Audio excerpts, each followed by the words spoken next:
राजस्थान के सामने होंगे नरेन और रसेल। सैमसन और जायसवाल से कैसे बचेंगे केकेआर के गेंदबाज। आईपीएल 2025 का मैच नंबर 6 राजस्थान रॉयल्स की भिड़ंत होगी कोलकाता नाइट राइडर्स से। मुकाबला आज यानी 26 मार्च को खेला जाएगा।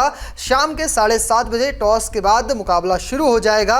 अगर बात करें स्टेडियम की तो गुवाहाटी के बरसापारा क्रिकेट स्टेडियम में इसका आयोजन होगा। ये तो हो गई मैच की डिटेल, लेकिन इस वीडियो में मैं आपको बताऊंगा क्या है पिच रिपोर्ट, मौसम का हाल कैसा है, प्लेइंग 11 में कौन कौन से खिलाड़ी हो सकते हैं, वहीं किन किन खिलाड़ियों की रिसेंट फॉर्म कमाल की है, वहीं साथ में आखिर में बनाएंगे फैंटेसी टीम जो जिता सकती है ढेर सारा इनाम, और कप्तान और वाइस कैप्टन के दो ऑप्शन दूंगा। तो शुरुआत करते हैं video head to head record से। अब तक दोनों टीमों ने कुल मिलाकर 30 मुकाबले खेले हैं, जिनमें 14 मुकाबले दोनों टीमों ने जीते हैं। अगर आखिरी 5 मुकाबलों की बात करें उसमें 4 राजस्थान रॉयल्स ने जीते हैं और पिछले 2 साल से कोलकाता नाइट राइडर्स राजस्थान को मात नहीं दे पाई है। तो एक बड़ा फैक्ट है। अब बात करते हैं पिच रिपोर्ट की। राजस्थान रॉयल्स ने गुवाहाटी को दूसरा होम ग्राउंड बनाया है। यहाँ की पिच की बात करें तो इस स्टेडियम में अब तक आईपीएल के 4 मैच हुए हैं, जिसमें पहले बैटिंग करने वाली टीम ने 2 बार तो दूसरी बैटिंग करने वाली टीम ने 1 बार मुकाबला जीता है। इस पिच पर ओस के कारण दूसरी पारी में बल्लेबाजी करना आसान होता है। पहली पारी में तेज गेंदबाज को काफी मदद मिलती है। इस दौरान इस मैदान का हाईएस्ट स्कोर टीम इंडिया के नाम है। उन्होंने साउथ अफ्रीका के खिलाफ 237 रन बनाए थे। ये तो हो गई बात पिच रिपोर्ट की। पिच के बाद मौसम बेहद जरूरी हो जाता है। जिस तरह से अगर मौसम में धूप रही तो कह सकते हैं सभी गेंदबाजों को फायदा मिलेगा। अगर थोड़ी सी बादल छा गए तो तेज गेंदबाज थोड़ा ज्यादा एफर्ट लगाएंगे। अगर बादल छाए रहे तो वोस नहीं गिरेगी, स्पिन को भी दूसरी पारी में फायदा होगा। तो क्या कहता है मौसम, वो देख लीजिए। गुवाहाटी के मौसम पर नजर डालें तो 26 मार्च का दिन गर्म रहने की उम्मीद है। दोपहर का तापमान 34 डिग्री सेल्सियस के आसपास रहेगा। वहीं मैच खत्म होते होते 23 डिग्री पर आ जाएगा। आज यहाँ बारिश की कोई संभावना नहीं है। मौसम और पिच तो पता है आपको, चलिए जान लेते हैं प्लेइंग 11, क्योंकि प्लेइंग 11 जाना बेहद जरूरी हो जाता है। जिस तरह से नए नए खिलाड़ियों को बीच में लाया जा रहा है ना, वो काफी चौंकाने वाला हो जाता है। शुरुआत करते हैं राजस्थान रॉयल्स से। इसमें होंगे यशस्वी जायसवाल, रियान पराग, नीतीश राणा, सिमरन हेटमायर, ध्रुव जुरेल, शुभम दुबे, वनेंदु हशरंगा, जोफ्रा आर्चर, महेश तीक्ष्णा, तुषार देशपांडे और संदीप शर्मा। अगर इंपैक्ट प्लेयर की बात करें तो संजू सैमसन का नाम सबसे आगे होगा।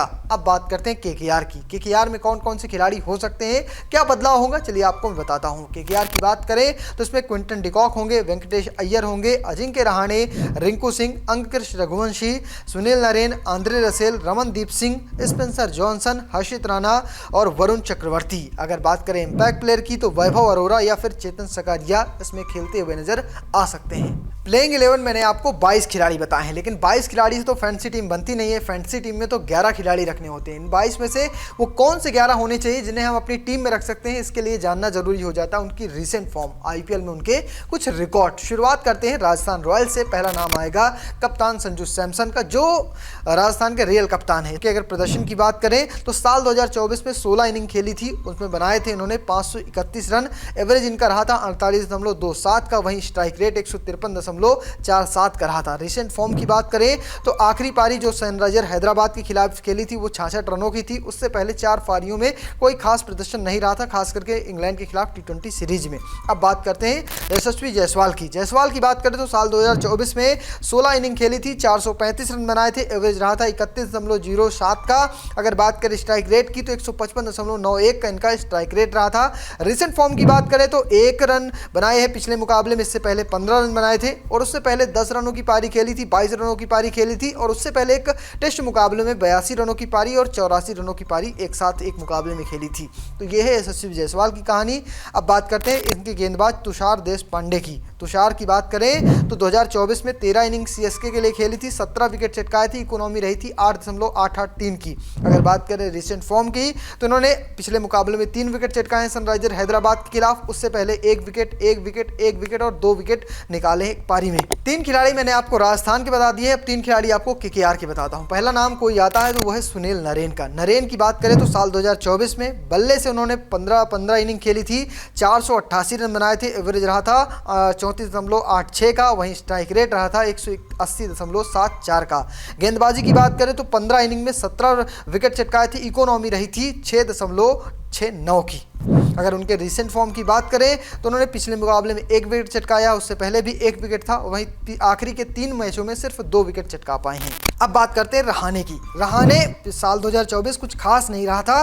13 इनिंग खेली थी, मात्र 242 रन बनाए थे, एवरेज रहा था 20.17 का, वहीं स्ट्राइक रेट रहा था 123.46 का। अगर बात करें उनकी रिसेंट फॉर्म की तो पिछले मुकाबले में 56 रन बनाए थे, उससे पहले सैयद मुश्ताक अली ट्रॉफी में फाइनल में 37 रन, उससे पहले सेमीफाइनल में 98 रन, उससे पहले क्वार्टर फाइनल में 84 रन और लीग मुकाबलों में 95 रनों की लाजवाब पारी खेली थी। यानी पिछले 5 T20 इनिंग देखें तो रिसेंट फॉर्म में अजिंक्य रहाणे की तो कमाल की रही थी, इसलिए रहाणे को टीम में जरूर रखिएगा। अगर बात करें तीसरे नाम की तो है हर्षित राणा का। हर्षित राणा ने साल 2024 में 13 इनिंग में गेंदबाजी की थी, 19 विकेट चटकाए थे, इकोनॉमी रही थी 10.61 की। अगर बात करें उनके रिसेंट फॉर्म की तो वो पिछले मुकाबले में विकेट लेने में सफल नहीं रहे थे।